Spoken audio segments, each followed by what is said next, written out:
Ya, Bismillahirrahmanirrahim. Tes, tes. Ada tuh.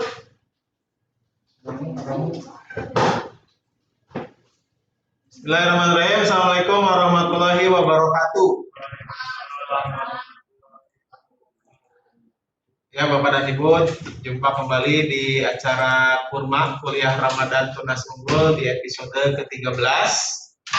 Alhamdulillah sudah hadir ya bersama kita Pak Materi yang akan memberikan materinya atau sharing ilmunya mengenai hikmah hijrah Rasulullah Shallallahu Alaihi Wasallam yang akan disampaikan oleh Bapak Aditya Egi Wibowa. Seperti biasa, Bapak dan Ibu jika ada yang ingin ditanyakan, silakan boleh ketik di kolom chat atau jika ingin bertanya langsung boleh nanti dinyalakan mic-nya ya. Langsung saja Pak Egi. Oke, langsung saja ya Bapak dan Ibu, kita persilakan mangga kepada Pak Egi, waktu dan tempat kami persilakan. Silakan Pak.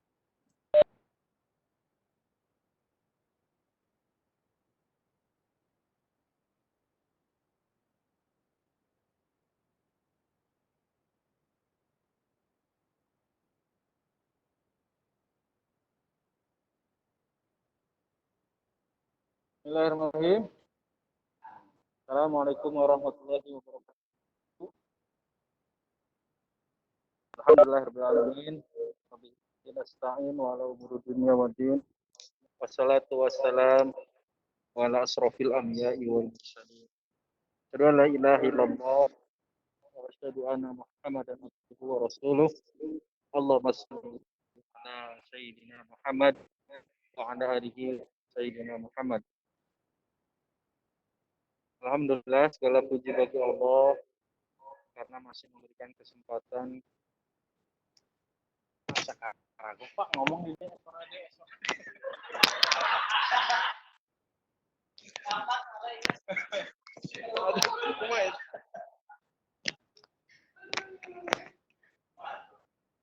Ya, terusnya. Saya Ewan. Ya, langsung saja kepada materi. Yang pertama tentang kisah hijrah Rasulullah Shallallahu Alaihi Wasallam.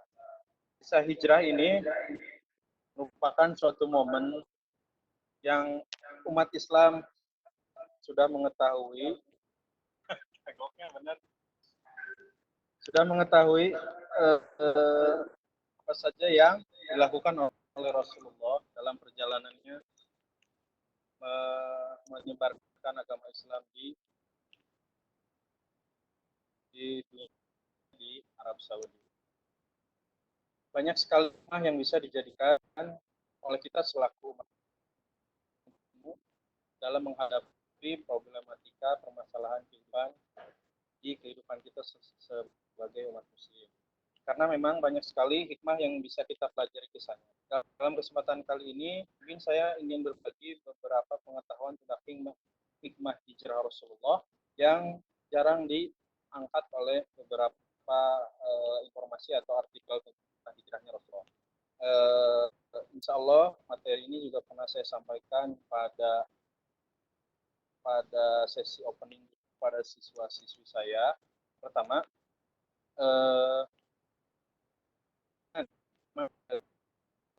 saya mengangkat materi ini adalah untuk membuktikan kepada Allah bahwa kita memang sama-sama mencintai Rasulullah Shallallahu Alaihi Wasallam. Hijrah ini adalah merupakan perintah dari Allah kepada Rasul Muhammad Shallallahu Alaihi Wasallam karena di Mekah saat itu umat Muslim sudah sangat sulit untuk beribadah kepada Allah Subhanahu Wa Taala. Setelah menjadi Rasul dengan para sahabat asal dari Madinah atau Yasrib yang sedang melaksanakan itu, karena memang sejak dulu ibadah haji sudah ada sejak zaman Nabi Ibrahim. Hanya saja caranya tidak syariah seperti yang diajarkan oleh umat Islam. Namun ketika Rasulullah berhasil menaklukkan Mekah, barulah ibadah haji diatur oleh Rasulullah dengan sesuai syariat agama Islam.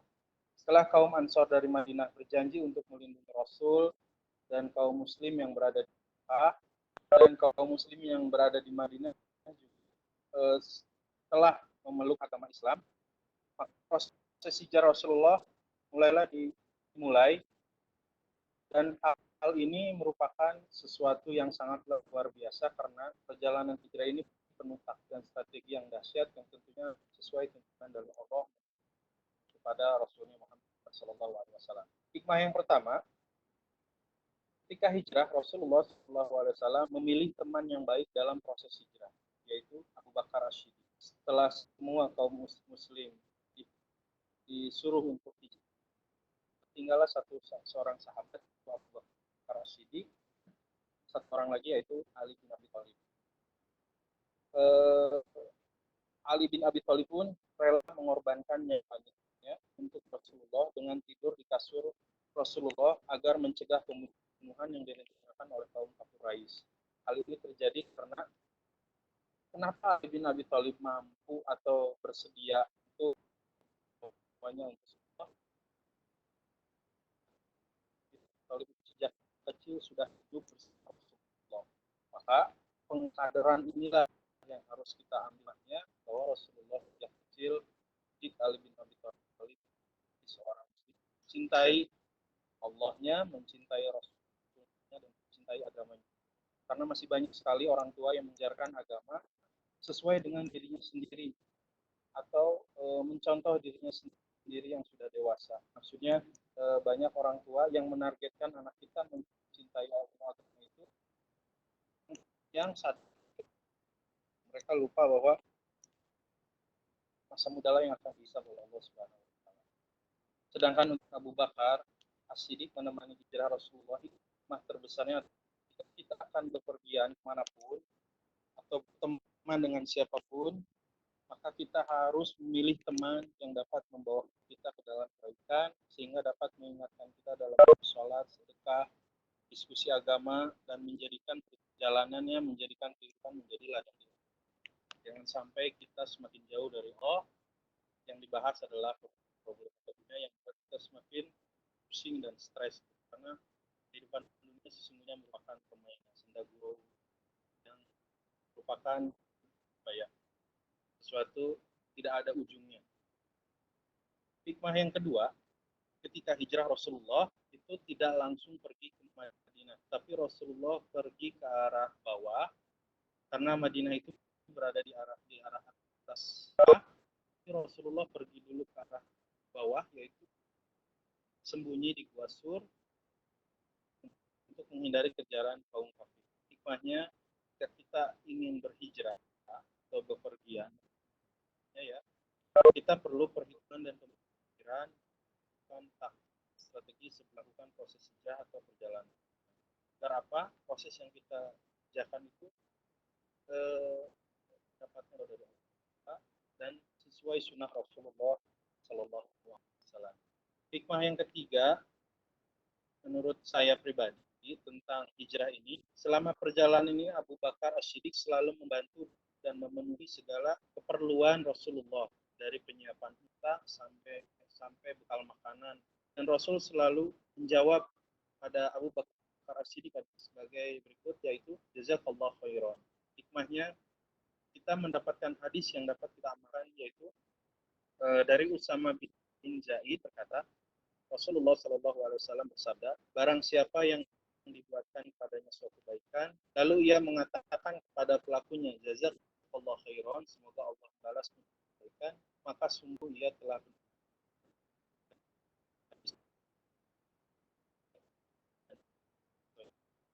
itu 368.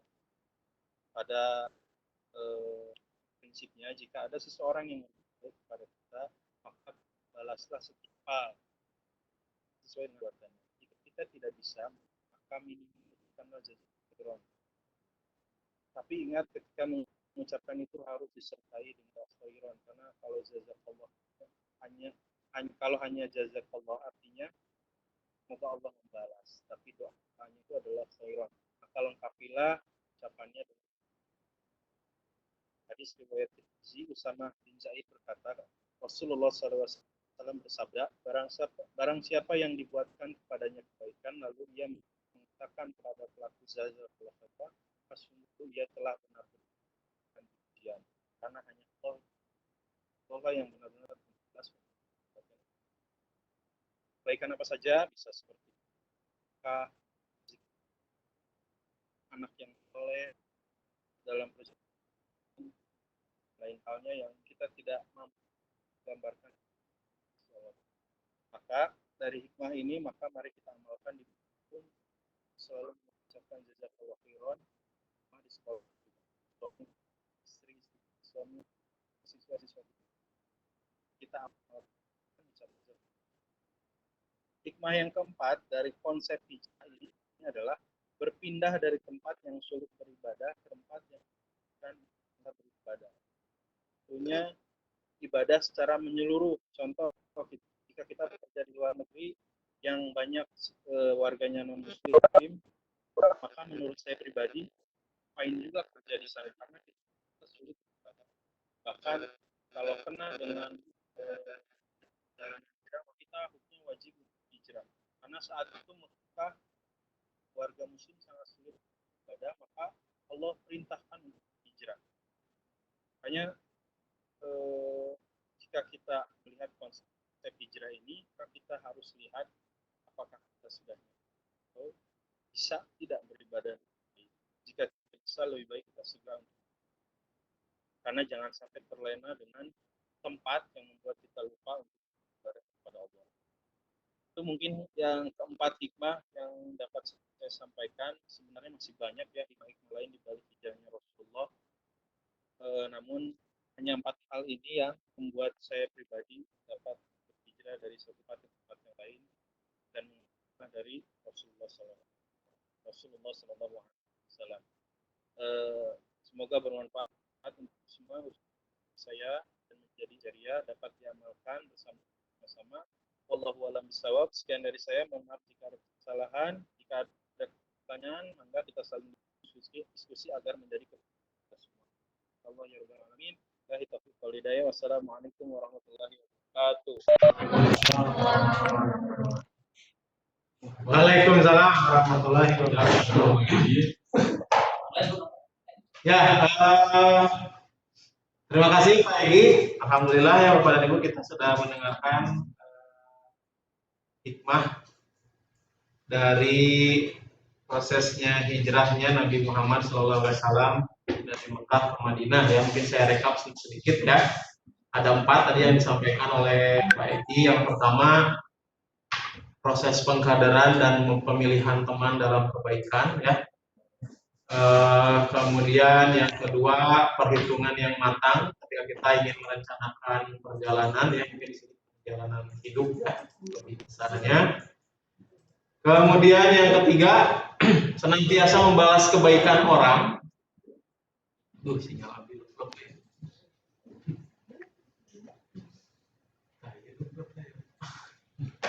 Ya, yang ketiga, membalas kebaikan minimal dengan doa ya. Minimal dengan doa. Tadi doanya adalah jazakallahu khairan. Lengkap. Kalau ke laki-laki ya, kalau ke perempuan jazakillah khairan, kalau kepada banyak orang jazakumullah khairan. Kemudian yang keempat, hikmahnya yaitu kita harus bisa berpindah dari tempat yang sulit ibadah ke tempat yang memudahkan dalam beribadah. Nah, itu kira-kira ada 4 Bapak dan Ibu. Bapak ya, bapak semua. Ada ibu, ada 2 ibu di belakang. Ya, ada 4. Mungkin barangkali ada yang ingin ditanyakan di ruangan ini, silahkan boleh, atau yang di room Webex juga boleh, silahkan. Ada Pak Guntur, ada Pak Dani. Ya.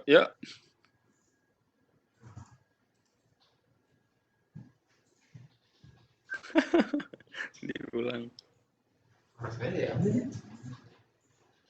Halo Pak Guntur, tanya soal Guntur Pak Guntur. Halo.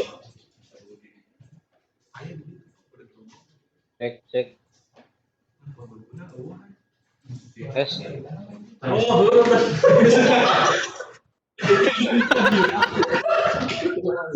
Ya apa ya? Karena Sudah ada rusak itu, mana cari tarikan.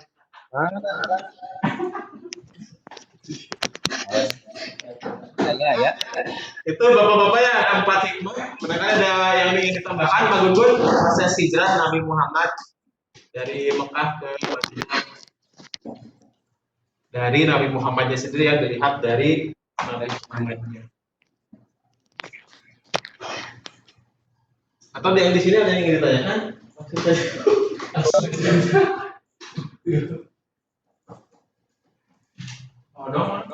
Pak Odo menghilang, lanjut deh, Pak Andri, wah Pak Andri masuk deh. Bila pada tambahan Pak Andri, proses hijrah, hikmah hijrah dari Nabi Muhammad dari Mekah ke Madinah. Tercekap wae. Halo. Halo. Nah, kumaha Pak Gun aya tambahan Nabi cekap? Alat Pak, aduh punten. Aduh, Sawias Pak.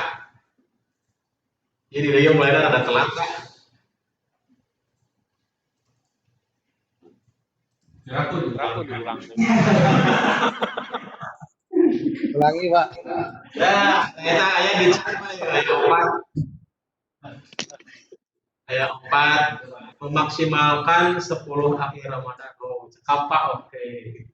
Dapat suara saya ya Pak. Ya, siap. Ya, cekap selanjutnya Pak Andri, kita maksimalkan 10 akhir Ramadan ini kepada Ibu ya. Tidak terasa sudah di hari ke-21. Ya, 1.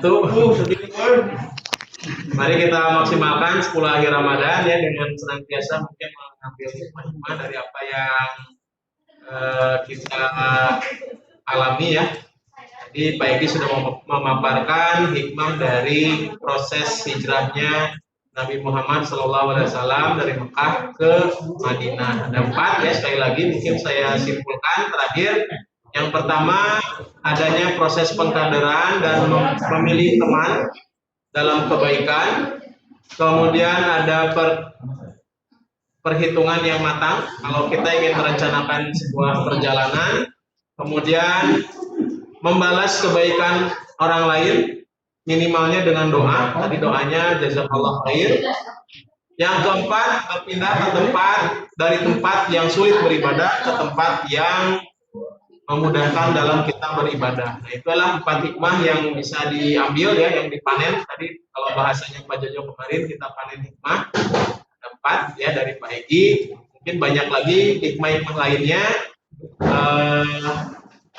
Sampai di sini dulu mungkin ya Bapak dan Ibu.